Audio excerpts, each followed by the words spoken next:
I recently inherited my grandmother's cafe, and the first week working there was a little rough. I arrived to see that the whole building had been leveled by a storm. So I spent the last week rebuilding and meeting all the crazy residents of Caterwall Way, like old fishermen, music girl, talking cat, and businessman, and much, much more. Now I've got to...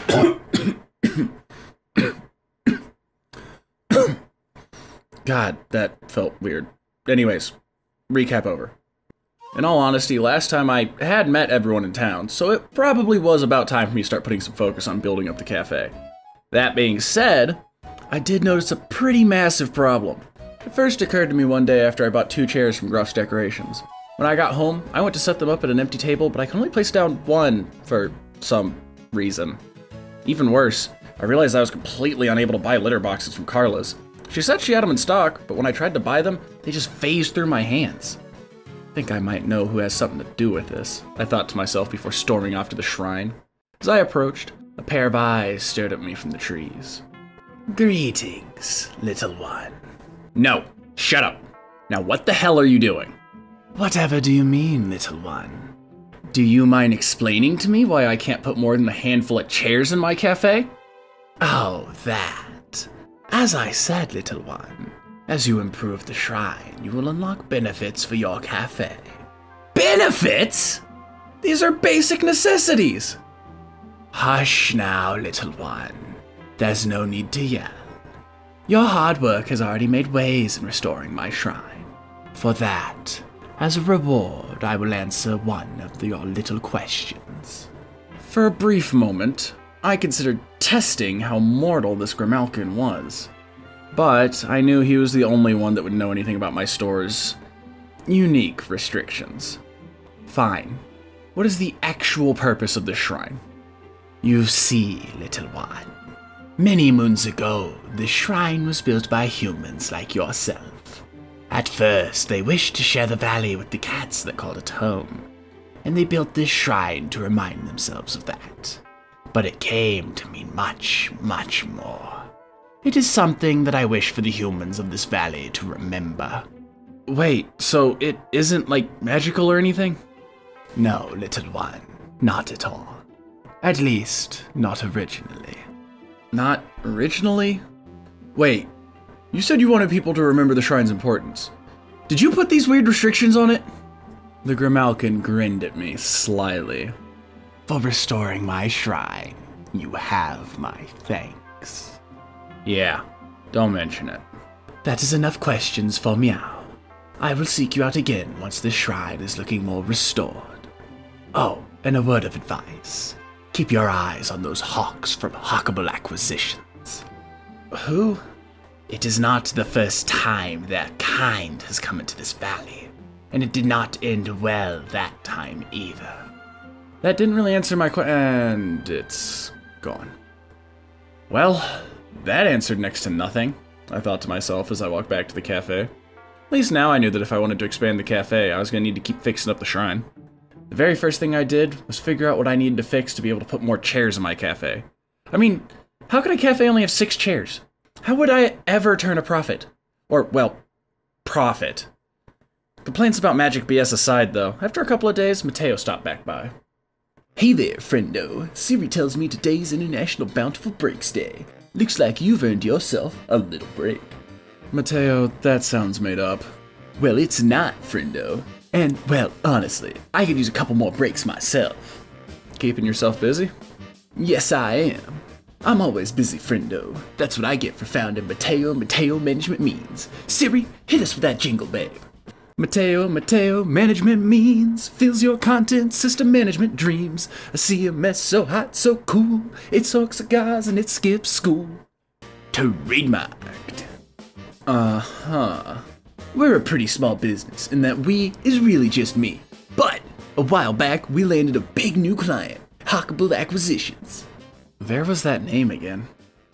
And what exactly are you doing for Hawkable? Oh, I've been helping them set up here in Caterwall. We're gonna drag this town into the 21st century, baby. It's, been a bit stressful. Sounds rough. Suddenly, Mateo's phone started to ring.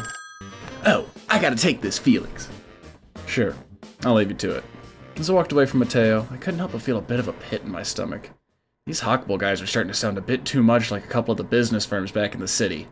The exact firms I came out here to escape.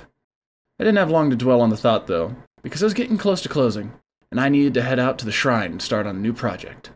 The next day, disaster struck. My coffee machine broke.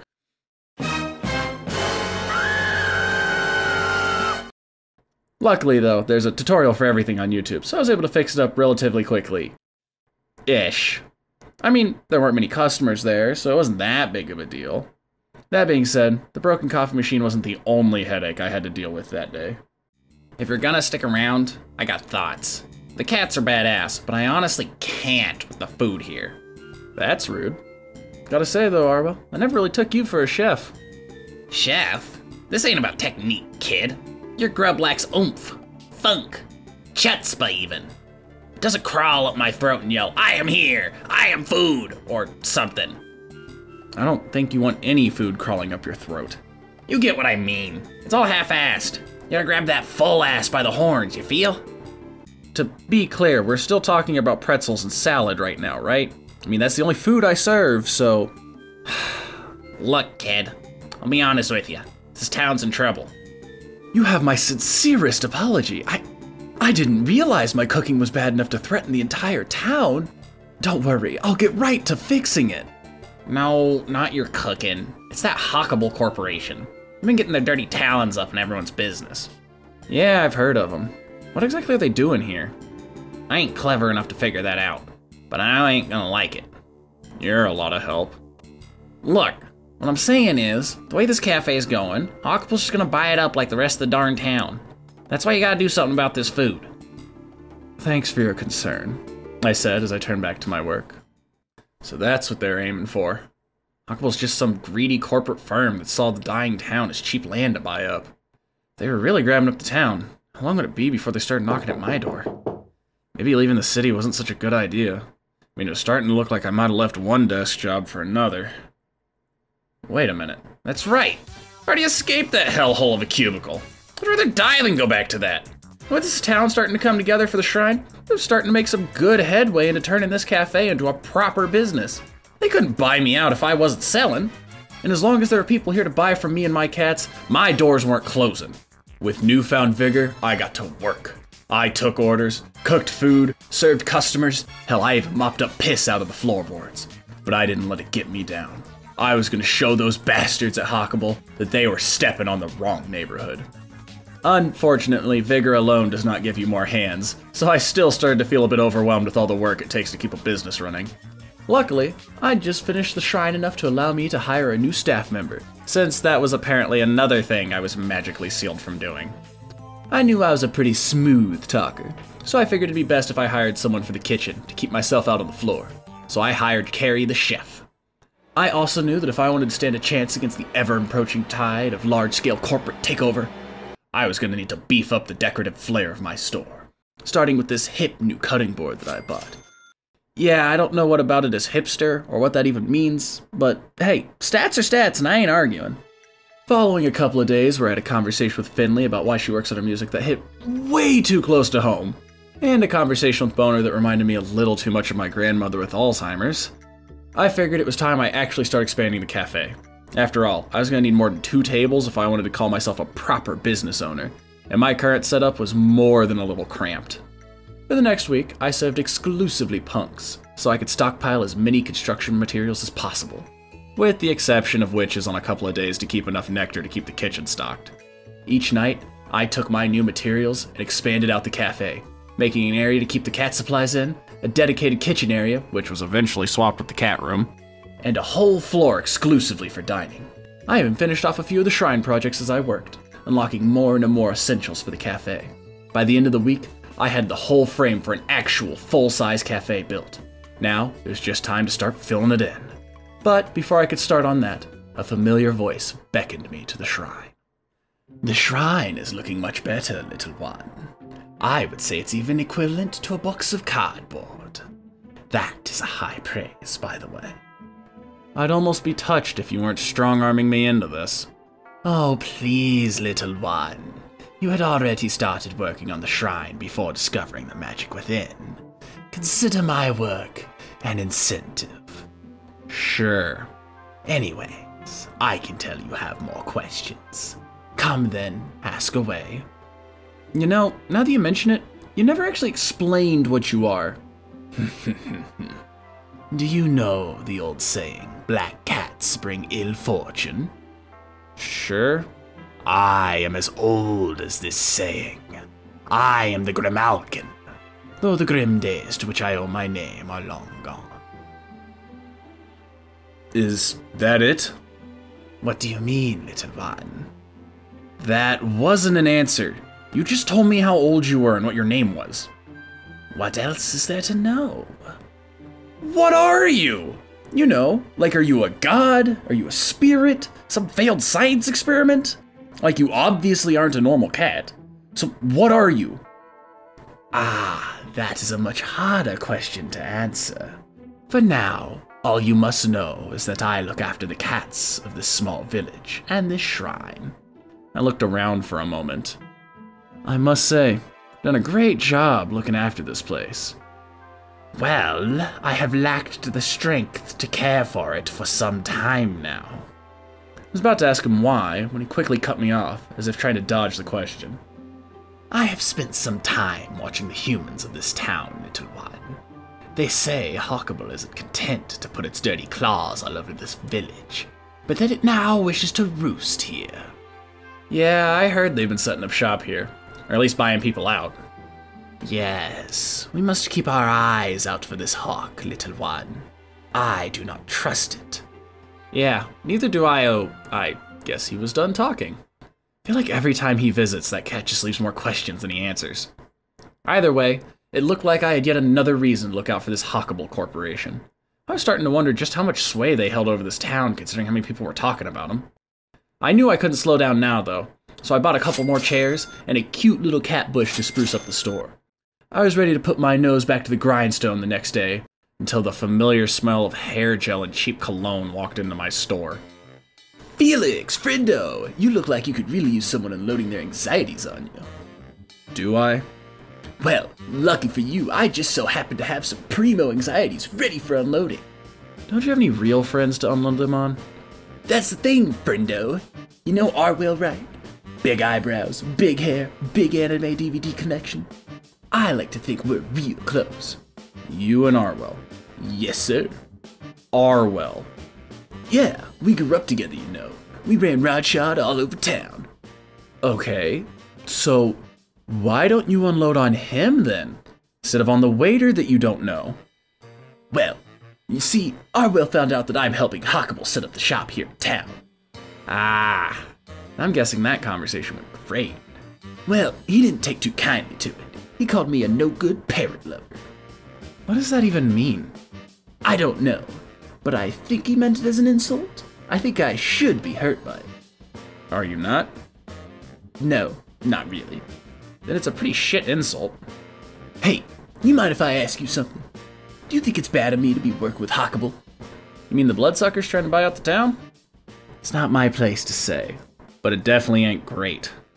Honestly, I don't understand. We both love this town, don't we? Love's a strong word. You see, Felix, when I was a kid, my father took me to the city. The tall buildings took my breath away. Look up there, little Mateo, he said as he pointed to the gleaming upper floors of these spires. We have it good, but up there is where folks want for nothing. Your father sounds like a bottom. Listen, Catawal's my hometown. I understand the old folks could settle for it staying the way it is. But I honestly believe working with Huckable is the only way to make sure this town has a future.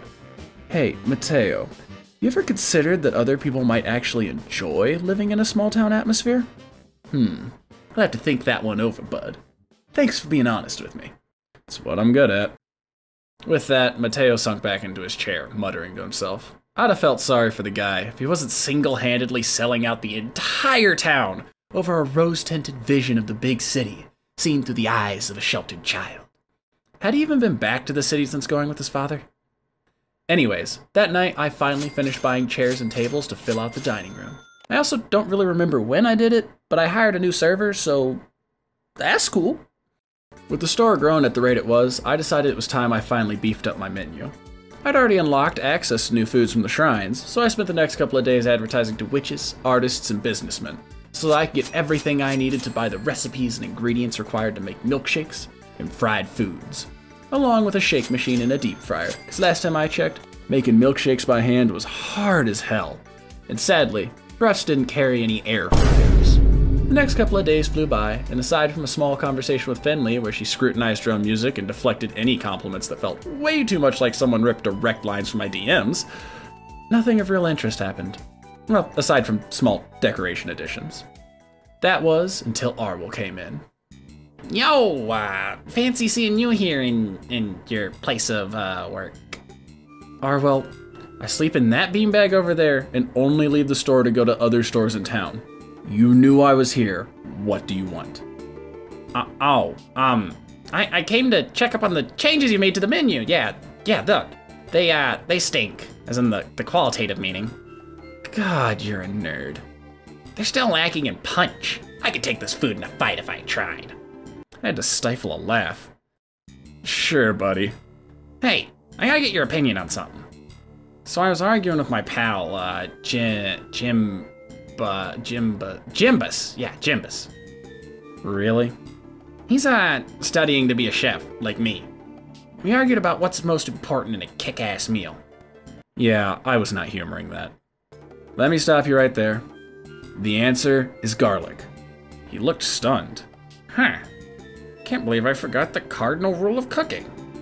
Anyways, thanks for giving me your take. I already have tons of real friends like Genghis, but I wouldn't mind if you wanted to, tell folks that we're pals. Oh my god, this guy. Okay, look. It's obvious you were talking about yourself earlier, and that wasn't what you came to ask me about, so spit it out. What's the actual reason you're here? Is it that obvious? Everything you do is obvious. Fine. It's just, I used to butt around with Mateo when we were like little kids and stuff, but he got all weird, stopped being into burning trash for fun, and started being into burning rates, whatever those are. Sounds like your buddy grew up, and fell for an MLM or pyramid scheme or something. I don't know, it's some kind of scam. And you didn't. It's a completely normal experience for young adults. Heck, I know at least 2 guys that I went to school with that are like that. Something I said seemed to really get to him. I gotta go.